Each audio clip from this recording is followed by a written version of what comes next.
Bonjour à tous, vous qui nous suivez dans le monde entier. Je suis le pasteur Jovel Patrick Kombo. Je suis dans la joie de me tenir devant vous et pendant quelques instants, nous sommes ensemble.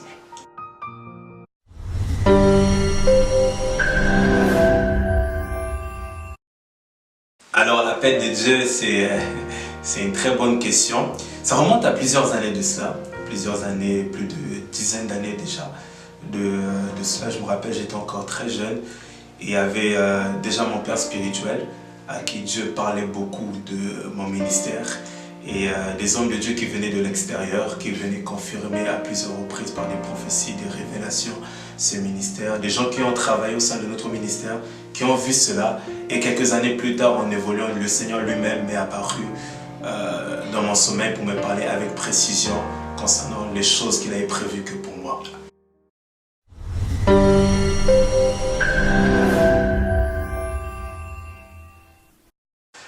Avec facilité, je ne dirais pas oui. Avec difficulté, je ne dirais pas non plus non.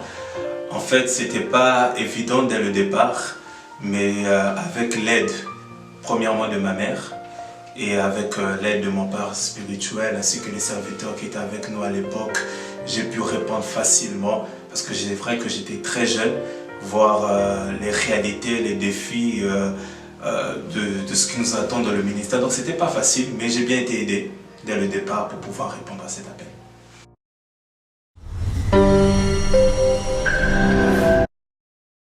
Malheureusement, aujourd'hui, beaucoup ont une mauvaise compréhension sur le ministère. Certains pensent que pour exercer le ministère, il faut être obligatoirement marié. D'autres, il faut avoir un statut social. D'autres, il faut avoir un certain âge, ce qui est complètement faux. La seule condition pour exercer le ministère, c'est d'abord de recevoir l'appel de Dieu. C'est l'appel de Dieu qui nous conditionne pour exercer un ministère. Après, l'homme de Dieu, il a un certain éthique à avoir, mais il n'est pas obligé qu'il soit marié, parce que dans la parole de Dieu, il y a des hommes de Dieu qui n'ont pas été mariés, mais qui ont été puissants avec Dieu. Mais le mariage peut aider aussi l'homme de Dieu dans l'équilibre, mais ce n'est pas une obligation d'être marié. Moi, je suis marié avec une merveilleuse femme qui m'aide dans le ministère, mais avant d'être marié aujourd'hui, on s'est marié en 2018, mais j'ai exercé pendant 4 années célibataire, mais Dieu est avec nous.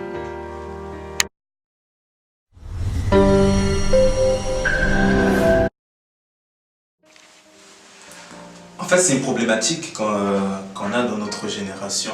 Malheureusement, il y a plusieurs personnes, lorsqu'ils reçoivent l'appel, quelques mois plus tard, ils commencent une cellule, des fois sans l'accord de leur père spirituel. En fait, je me considère comme un enfant. Ça fait plus de 15 années maintenant que je suis au pied de mon père. Et j'ai l'habitude de dire que je n'ai pas fini d'apprendre. Et un homme qui n'a pas fini d'apprendre continuera toujours à apprendre. Je ne suis pas encore prêt, pas encore la maturité pour aller gérer une grande œuvre. Voilà pourquoi aussi longtemps que Dieu veut me faire apprendre, Dieu veut m'instruire, je continuerai à rester au pied de mon Père parce que j'ai beaucoup à apprendre et j'ai beaucoup à recevoir de lui.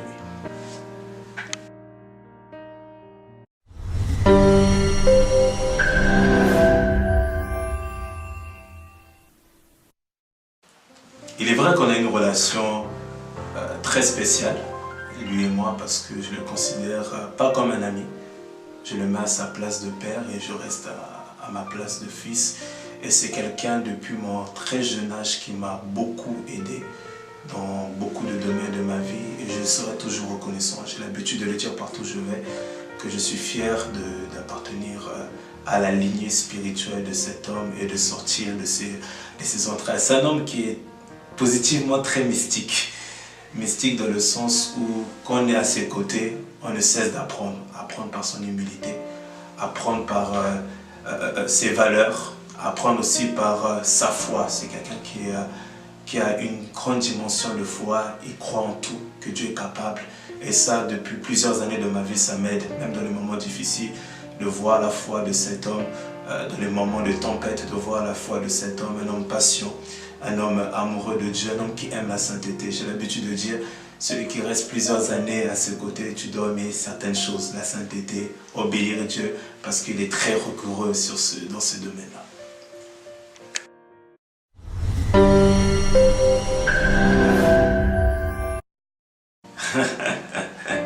Il est vrai que Jovel est un prénom peu commun, original. Et c'est vrai que quand j'ai grandi, j'ai eu beaucoup de blagues avec ce prénom Dieu veille, que ce soit à l'école, que ce soit à la famille, que ce soit à l'église. Beaucoup de personnes pensaient même que c'était un prénom d'emprunt, alors qu'en réalité non, c'est en réalité mon prénom sur mon idée, dans mon identité. Donc en réalité, ce qui s'est passé, c'est que ma mère, lorsqu'elle était enceinte de moi, elle a reçu la révélation que l'enfant qu'elle portait, qu'elle allait l'appeler du nom de Dieu veille. Et depuis ma naissance jusqu'à aujourd'hui, Dieu m'a fait passer par plusieurs chemins. Je crois que ce prénom était réellement prophétique parce que ça m'a suivi et ça continue à me suivre. Je pense que jusqu'à ce que je puisse quitter cette terre, ce prénom.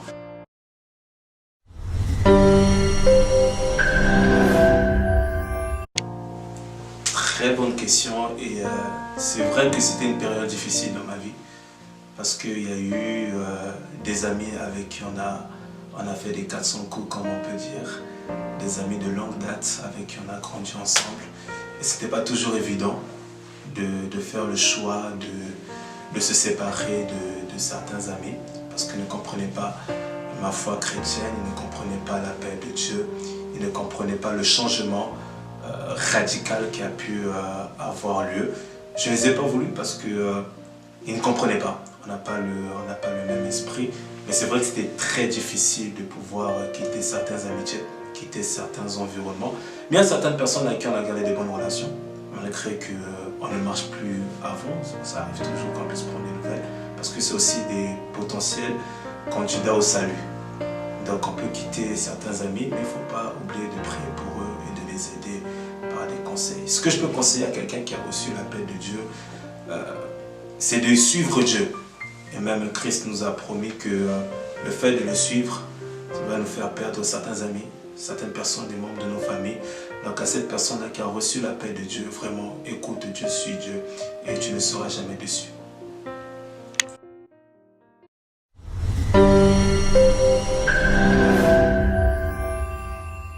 Il est vrai que à la fin de ce mois, nous avons un événement, un puissant événement, du 29 novembre au 1er décembre, où le Seigneur nous fera énormément du bien.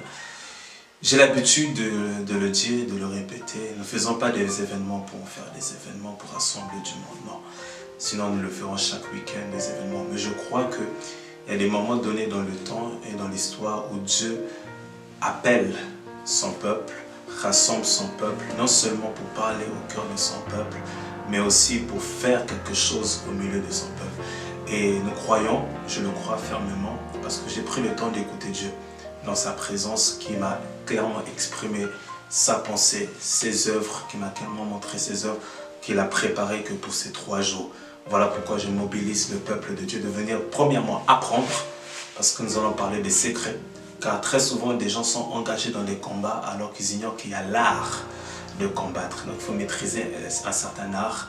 Et par la suite, Dieu va nous visiter puissamment par sa parole, par l'esprit de la prophétie, par des œuvres si grands qui va se passer au milieu de nous.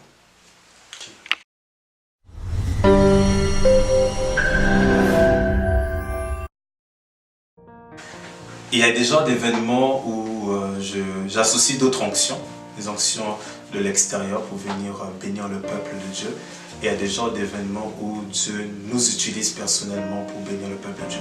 Et pour cet événement, je suis seul pendant les 3 jours, le vendredi, le samedi et le dimanche, pour bénir le peuple de Dieu avec les dons, les grâces que Dieu nous a données. Je serai seul pendant ces 3 jours, travaillant avec l'onction du Saint-Esprit. Nous ne pouvons que compter que sur lui.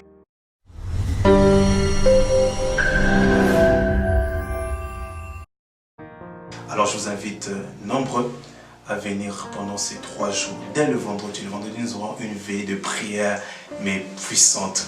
Alors les amoureux de la parole, les amoureux de la prière, venez déjà le vendredi parce qu'on va chauffer la prière pendant ces 3 jours. Mais le vendredi, nous allons commencer de 22 h à 5 h du matin.